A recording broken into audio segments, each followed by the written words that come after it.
alaikum wa rahmatullahi ta'ala wa barakatuhu. Yan uwa, yau a cikin wannan bidiyo namu za mu nuna muku yadda ake duba balas na shi ainihin wannan mashin wato money point. Ku biyo mu a cikin wannan bidiyo daga farko har ƙarshe. Yan uwa, don Allah ku biyo mu a tsanake don gane ma idon ku yadda ake duba balas na shi wannan mashin POS. Da farko idan ka buɗe shi zai nuna maka fuska kamar haka, sai ka shiga wannan alamar money point app ɗin.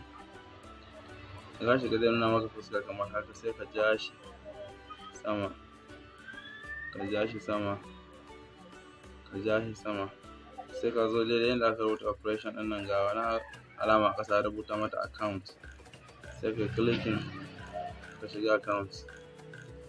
Da ka shiga account sai ka zo ka taɓa business. Idan account naka na business zai nuna maka kofa kamar haka.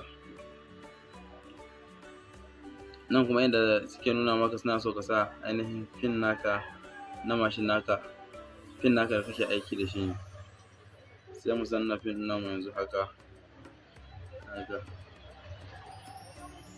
sai mu danna OK. Bayan mu danna OK, kaga yana maka view account balance, view account statement.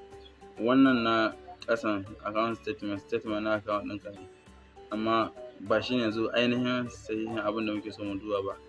View account balance section. To alhamdulillah yan uwa, kun ga yanzu mashin ɗin ya kawo mana ainihin balance da ke kuɗin da ke cikin shi wannan POS ɗin. In kana so kai printing ɗin shi ma ma'ana su baka takarda, sai ka shiga haka kan printing. Kaga ya mana printing ɗin takarda. Wannan shine ƙarshen wannan bidiyo namu.